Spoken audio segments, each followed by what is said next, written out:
Sonu government exam preparation YouTube channel में आप सभी का स्वागत है। आपके लिए लेकर आए हैं फिर से एक नई क्लास। आज से हम शुरू कर रहे हैं, दिल्ली पुलिस के एग्ज़ाम नज़दीक है, उनके लिए जीके के 50 क्वेश्चन इंपॉर्टेंट सीरीज। और ये जीके के क्वेश्चन वही रहेंगे जो पिछली बार ऑफिशियल पेपर में आ चुके हैं, तो मतलब इन क्वेश्चनों का आने का दोबारा भी चांस है। तो चलो बिना देरी करते हुए इन क्वेश्चनों की तरफ आगे बढ़ते हैं। सबसे पहले देखते हैं कि कौन कौन से क्वेश्चन हैं जो किस किस टॉपिक से आ गए हैं। तो अभी इन जो जो क्वेश्चन टॉपिकों से आए हुए हैं, इन टॉपिकों को बिल्कुल मत छोड़ना। तो देखते हैं पहला क्वेश्चन की तरफ।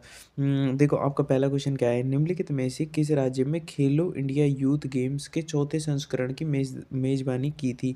देखो ऑप्शन में क्या क्या दे रखा है, कर्नाटक, हरियाणा, तेलंगाना, असम। राइट आंसर होगा हरियाणा। किसने करी थी इसकी मेजबानी? हरियाणा ने। तो देखो अब नेक्स्ट सेकंड क्वेश्चन देखते हैं, भारत में पहले किस देश की नीति निर्माण उद्देश्यों में पंचवर्षीय योजना शुरू करी थी। यानी कि जो अगर इस क्वेश्चन को मान लो कि पंचवर्षीय योजनाएं कौन से कहाँ से ली गई हैं या कहाँ से शुरुआत की गई थी, इसका राइट आंसर होगा सोवियत संघ रूस से। कहाँ से ली गई थी? सोवियत संघ रूस से। मोहनजोदड़ो में स्नागार की खुदाई निम्नलिखित में से किस क्षेत्र में की गई थी। यानी कि मोहनजोदड़ो में से विशाल स्नागार किस क्षेत्र में खोदे गए थे। देखो कौन से क्षेत्र में खोदे गए थे, राइट आंसर होगा सी, दुर्ग वाले एरिया में खोजे गए थे। देखो अगला क्वेश्चन देखते हैं, इब्न बतूता की यात्रा पुस्तक किस रिहला कहा जाता है कि मूल रूप से भाषा लिखी गई थी। इसका राइट आंसर होगा अरबी भाषा में। इब्न बतूता पुस्तक किस में लिखी गई थी? अरबी भाषा में।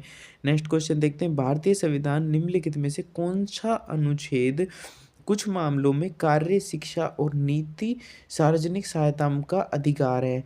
राइट आंसर होगा आर्टिकल 41। आर्टिकल 41 किससे संबंधित है? याद रखना कि कार्य, शिक्षा, नीति और सार्वजनिक सहायता से संबंधित है। अगला क्वेश्चन देखते हैं, 2002 में 86वें संविधान संशोधन। अब देखो 86वां संविधान संशोधन कब हुआ? 2002 में। और कि 6 से 14 वर्ष के बच्चों को निःशुल्क शिक्षा का प्रावधान दिया गया है इसके अंतर्गत। अगला क्वेश्चन देखते हैं, बहुचर्ची अंग्रेजी उपन्यास एलिल द एडवर्ड्स इन वंडरलैंड निम्नलिखित में से किस लेखक ने लिखा था।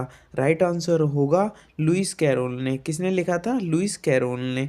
देखो अब नेक्स्ट क्वेश्चन की बात करते हैं, निम्नलिखित में से भारतीय ओलंपिक ने फ्लाइंग टू विन शीर्षक आत्मकथा लिखी थी। फ्लाइंग टू विन शीर्षक आत्मकथा किसने लिखी थी?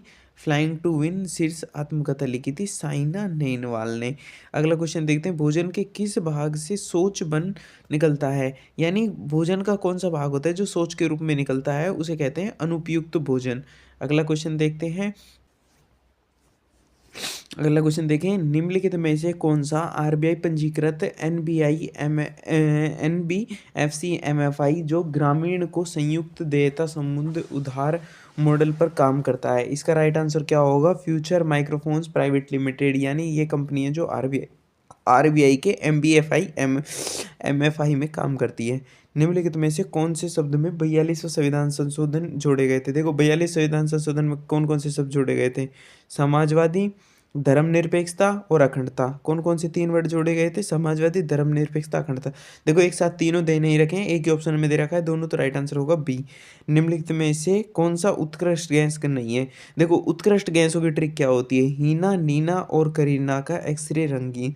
तो देखो आप ऐसे अंदाजा लगा सकते हो कि हीना में एच आ रहा है तो एच पे कौन सा नाम है? हीलियम, तो हीलियम हो सकता है। नीना में नीने एन ई आ गया, हीना, नीना और में आर्गन आ गया। अब बचा क्या? नाइट्रोजन, तो नाइट्रोजन नहीं है। राइट आंसर क्या होगा इसका? D, nitrogen. अब नेक्स्ट क्वेश्चन देखते हैं, वर्तमान कीमतों पर राष्ट्रीय आय की गणना के आधार पर की जाती है। यानी राष्ट्रीय आय की गणना किसके आधार पर की जाती है? राइट आंसर होगा प्रचलित आय की, प्रचलित कीमतों के आधार पर गणना की जाती है। अगला क्वेश्चन देखते हैं, राज्य विधानमंडल के प्रत्येक सदन को समय समय पर बैठक के लिए कौन बुलाता है? यानी राज्य विधानमंडल के प्रत्येक सदन को समय समय पर बैठक के लिए कौन बुलाता है? राइट आंसर होगा राज्यपाल। कौन बुलाता है? राज्यपाल। अगला क्वेश्चन देखते हैं, निम्नलिखित में से किस अधिनियम द्वारा सरकार प्रतिबंधात्मक व्यापार पर रोक लगाती है? देखो, इनमें से कौन सा जो सरकार का प्रतिबंधात्मक व्यापार पर रोक लगाती है वो है एमआरटीपी अधिनियम के तहत।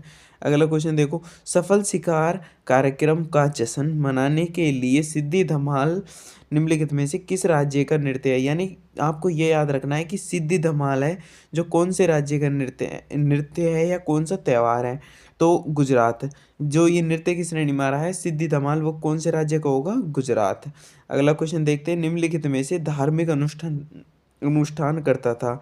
वैदिक काल में राजा के लिए धार्मिक अनुष्ठान करता था, वो राइट आंसर होगा ए पुरोहित। क्या होगा? पुरोहित।